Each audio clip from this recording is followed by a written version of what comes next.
Masmavi 3 Mutfakta'ya hoş geldiniz. Sevgili arkadaşlarım, sizleri çok özledim ve bugün sizlere nefis bir Karaköy poğaçası tarifi hazırladım. Orijinalinden 10 kat daha güzel diyorum. Artık pastanelerden almazsınız. Hemen başlıyorum. İyi seyirler dilerim.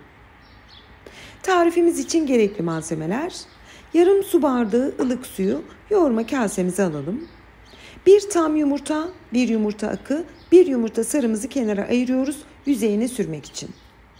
2 yemek kaşığı yoğurt. Yoğurdun kıvamını da görüyorsunuz sevgili arkadaşlarım. Ne çok sıvı ne de çok koyu ve sert. 2 yemek kaşığı sıvı yağ. Ben sızma zeytinyağı kullandım ama sıvı yağ da olur, hiç sorun değil. Ve 2 yemek kaşığı şöyle dolu dolu şeker ilave edelim. Oldukça dolu, şöyle tepeli tepeli olsun. 2 yemek kaşığı şeker, 1 tatlı kaşığı çok hafif tepeli tuz, 1 paket toz maya veya yarım paket yaş maya da kullanabilirsiniz. Hepsini tahta kaşığımızla şöyle bir karıştıralım. Yani hani böyle bütün malzemeler biraz geçişsin. Daha sonra unumuzu ekleyerek hamurumuzu hazırlayalım. Hemen belirteyim. Toplam un miktarımız 3, maksimum 3,5 su bardağı kadar. Lütfen dikkatli ekleyin. Ben ilk önce bir 2,5 su bardağı ekledim. Tahta kaşıkla şöyle kabaca bir toparlıyorum. Daha sonra ihtiyaç duyarsanız kontrollü bir şekilde ekleyebilirsiniz. Onu da zaten size detaylı olarak videomda göstereceğim. Hamuru kısaca bir toparladım. Kenarda oda ısısında yumuşamış, yani oldukça yumuşak 125 gram tereyağımızı ilave ediyoruz. Sevgili arkadaşlarım, tereyağı tam da bu aşamada ekleyin. Yani en başta tereyağı da ekleyip yoğurmaya başlamayın.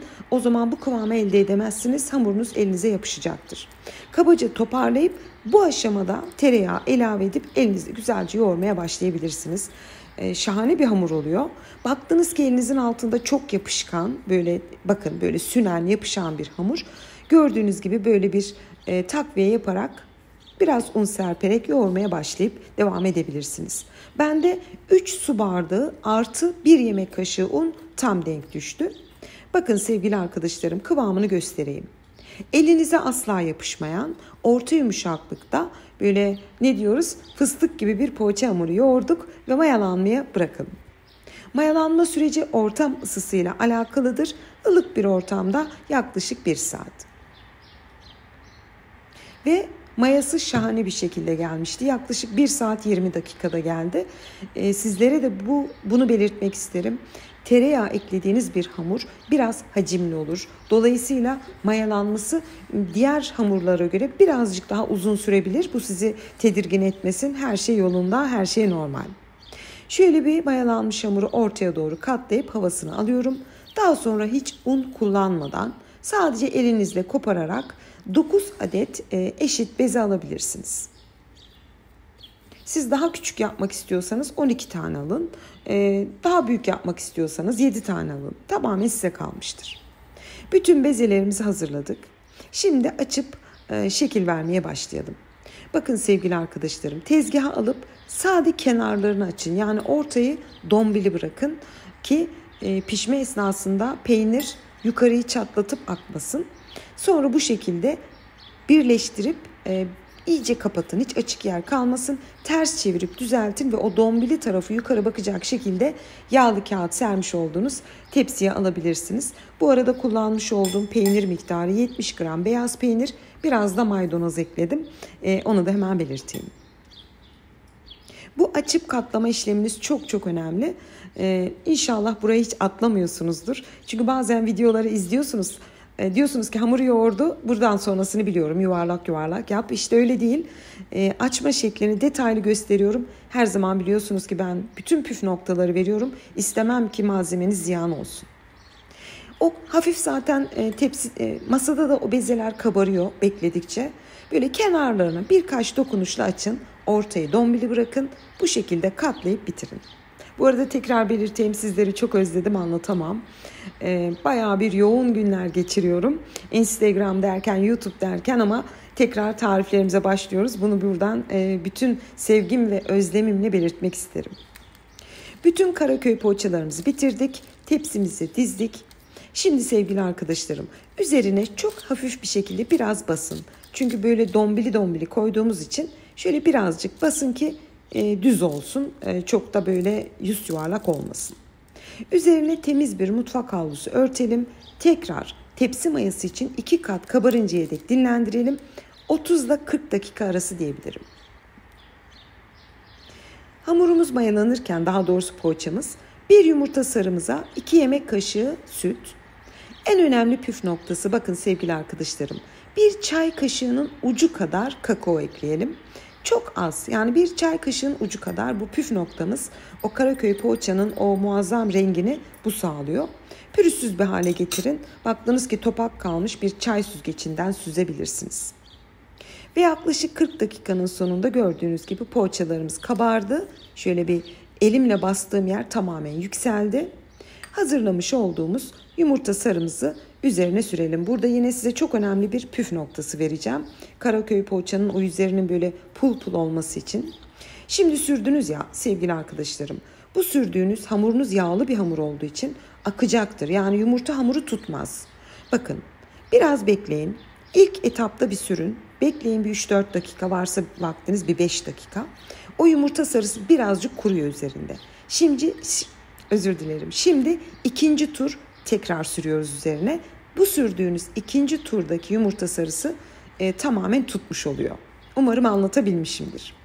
Ve bir çatal yardımıyla da üzerine klasik, orijinal desenini verelim. Şöyle ben önce bir yatay geçtim, sonra dikey geçtim. Daha sonra da her tarafının böyle kare kare olması için birkaç defa geçerek desenini bitiriyorum. Ve poğaçalarımızı tamamen bitirdik. Tam orta bölümüne arzu ederseniz birazcık da, ben bu arada ikinci şekli de size gösteriyorum. Orayı hemen kendim de gösterdiğimi atladım. 4-5 defa geçerek şeklini verdim. Arzu ederseniz tam orta kısımlarına susam veya çörek otu dekore edebilirsiniz. Hiç eklemeseniz de olur ama eklerseniz çok güzel olur. Bütün şekillerini verdik bir çatal yardımıyla. Gördüğünüz gibi kare kare şekilleri oldu. Çörek otu ve susam karışımı. Ben böyle çörek otunu, susamı hep karıştırıp bir kavanoza dolduruyorum. Pidelerde, ekmeklerde, poğaçalarda kullanıyorum. Ondan da şöyle hemen tam orta kısmına gelecek şekilde pay ederek bitirdim. Ve sevgili arkadaşlarım, poğaçalarımız fırına gitmek için hazır. Önceden ısınmış alt üst ayar 190 derece fırında 35-40 dakika pişmeye gönderiyoruz. Tabii ki ben sizin için fırın çekimi yaptım. Bakar mısınız fırında tekrar nasıl kabarıyor? Ve mis gibi bir koku içerisinde poğaçaları fırından çıkardım. Biliyorsunuz Karaköy poğaçası çok meşhurdur. Lezzeti, o dokusu biraz böyle, nasıl desem, çok farklı bir dokusu var. Gerçekten normal poğaçalar gibi değil. Tarifi birebir uygularsanız Allah'ın izniyle şahane poğaçalar yapacaksınız. Ben size şöyle bir gösteriyorum bu güzellikleri ve büyük bir zevkle doku testine geçiyorum. Bakın sevgili arkadaşlarım, orijinalliğini görüyorsunuz. Yumurta sarısının o kenara böyle akışını, nasıl kabardığını. 2 kat yumurta sarısı sürdük. Şeklinin üzerindeki o verdiğimiz çatalla şeklini de fark ediyorsunuzdur. Aslında mutfakta kıdemli ablalar şu anda poğaçaya doku testi uyguladığımda nasıl böyle bir poğaça ama böyle, nasıl diyeyim, kat kat böyle bir kıyırlık var, bir güzellik var. Nasıl söylesem bilemiyorum. Bakın, hiç normal poğaça gibi değil. Karaköy poğaçanın kendine has dokusudur bu. Şöyle sizin için böldüm. İç dokusunu da göstermek istiyorum. O kadar oynamama rağmen içi de puf puf bir şekilde nefis olmuş. Ben o kadar beğendim ki ikinci bir doku testini yapmak istedim sizler için. Bütün ayrıntıları hiç atlamadım sevgili arkadaşlarım. Sizler de evet, yüzeyindeki o pul pul dökülmeleri görüyorsunuz. Böyle bir poğaça olamaz. Lütfen videoyu atlamadan izleyin ki malzemeniz ziyan olmasın ve muazzam bir şekilde Karaköy poğaçaları yapın. Bu arada tariflerimi kafelerinde, restoranında yapan birçok hanım arkadaşım var. Çok yazıyorlar. Hepinize helali hoş olsun. Yapın, satın. Ben mutlu oluyorum. Şimdiden yapacak tüm arkadaşlarıma afiyet, bal, şifa olsun diyorum. Yeni tariflerimde görüşmek ümidiyle. Hoşça kalın.